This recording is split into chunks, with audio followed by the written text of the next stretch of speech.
Hello friends. अगर आप bank customer हैं तो इनमें से किसी ना किसी सेवा को आपने जरूर यूज किया होगा। वो डेबिट या क्रेडिट कार्ड हो सकता है, मोबाइल बैंकिंग हो सकती है, एटीएम कार्ड हो सकता है। इनको यूज करते समय अगर आपके खाते के साथ किसी प्रकार की छेड़खानी हो जाए, अनऑथोराइज्ड इलेक्ट्रॉनिक ट्रांजैक्शन हम जिसको कहते हैं, तो उस केस में आपकी कितनी लायबिलिटी मानी जाएगी। जुलाई 2017 में रिजर्व बैंक ऑफ इंडिया ने कुछ दिशा निर्देश बैंकों के लिए जारी किए। उन गाइडलाइंस की जानकारी ग्राहक को होना उसके लिए एक वरदान का काम कर सकती है। इन गाइडलाइंस को समझाने के लिए हमने इनको 3 हिस्सों में बांटा है। पार्ट ए, पार्ट बी और पार्ट सी। पार्ट ए, इसमें जो जानकारी दी जा रही है वो है कस्टमर की जीरो लायबिलिटी कब होगी। अगर आपके खाते के साथ किसी प्रकार का कोई अनऑथराइज्ड इलेक्ट्रॉनिक ट्रांजैक्शन ओपन होता है तो उस केस में आपकी जीरो लायबिलिटी 2 परिस्थितियों में होगी।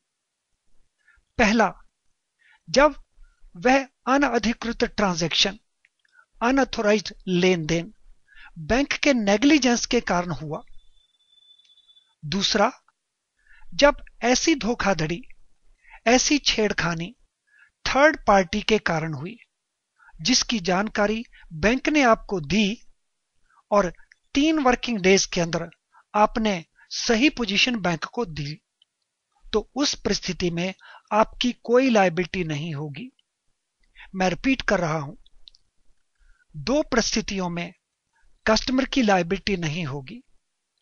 अगर वह छेड़छाड़ बैंक की लापरवाही के कारण हुई, due to negligence of the bank, और यदि वह छेड़छाड़ थर्ड पार्टी के कारण हुई और बैंक ने उसकी जानकारी आपको दी और आपने 3 वर्किंग डेज में उसकी सही जानकारी बैंक को प्रोवाइड की।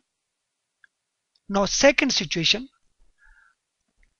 आपकी एज ए कस्टमर लायबिलिटी किन सिचुएशंस में मानी जाएगी। पहला, नेग्लिजेंस ऑफ द कस्टमर, यानी कस्टमर की लापरवाही। कस्टमर लापरवाही के कारण आपके खाते में पासवर्ड इत्यादि की जानकारी अगर किसी और के साथ शेयर करता है तो उसका सारा नुकसान, सारा हानि कस्टमर का माना जाएगा जब तक कस्टमर बैंक को उसकी जानकारी प्रोवाइड नहीं करता। बैंक को जानकारी प्रोवाइड करने के बाद अगर उसमें फर्दर कोई छेड़छाड़ हुई तो उसकी हानि बैंक की मानी जाएगी। दूसरा, अगर यह छेड़छाड़ थर्ड पार्टी के कारण की गई और कस्टमर 3 दिन तक उसकी जानकारी नहीं देता, कस्टमर उसकी जानकारी चौथे दिन से लेकर 7वें वर्किंग डेज के विद इन देता है, तो उस परिस्थिति में इस प्रकार की लायबिलिटी कस्टमर की मानी जाएगी।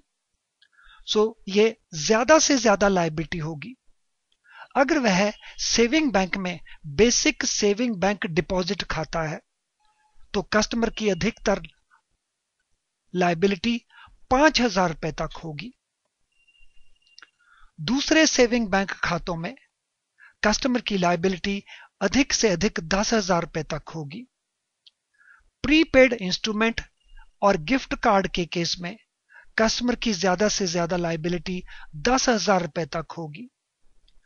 करंट अकाउंट, कैश क्रेडिट खाता या ओवरड्राफ्ट खाता अगर एमएसएमई का है, micro small and medium enterprise का, तब उस केस में भी ज्यादा से ज्यादा लॉस 10,000 रुपए तक होगा।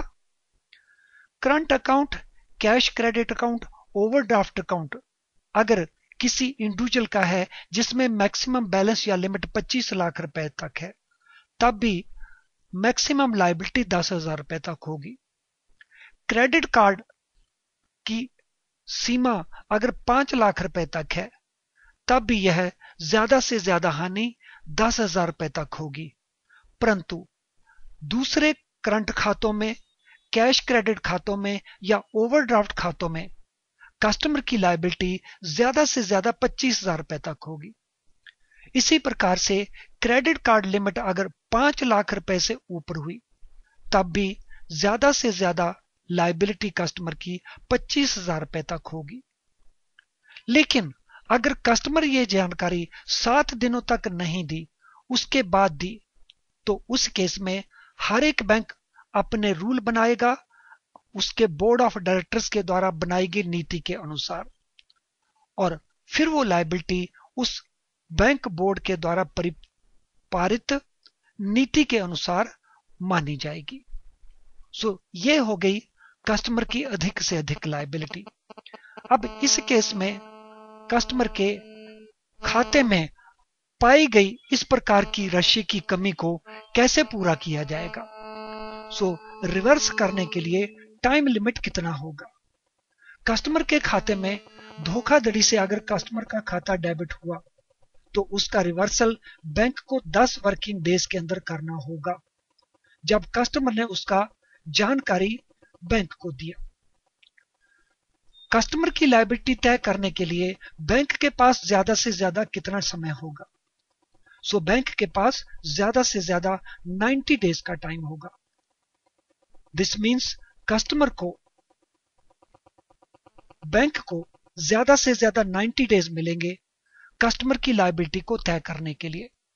यदि बैंक कस्टमर की लायबिलिटी 90 डेज के अंदर तय नहीं कर पाता, तब उस केस में कस्टमर को उसी प्रकार का कॉम्पनसेशन मिलेगा जैसे कि पार्ट ए और पार्ट बी में मिला है।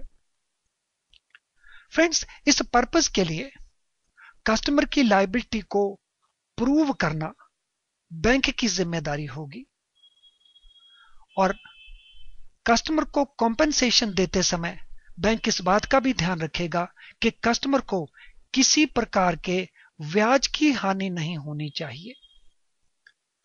कस्टमर को कंप्लेंट करने के लिए और चैनल्स के साथ साथ बैंक यह प्रोविजन भी अपनी वेबसाइट के ऊपर करेंगे जहां कस्टमर इस प्रकार की जानकारी बैंक को प्रोवाइड कर सकते हैं। फ्रेंड्स, अगर आप अपने इन अधिकारों के बारे में और अपनी इन ऑब्लिगेशंस के बारे में जानकारी आपके पास हो, तब आप बैंक के साथ बड़ी आसानी से डील कर सकते हैं। आई एम श्योर इस वीडियो में जो कुछ आपको बताया गया है वह आपके लिए लाभकारी होगा। वीडियो को देखने के लिए आपका बहुत बहुत धन्यवाद।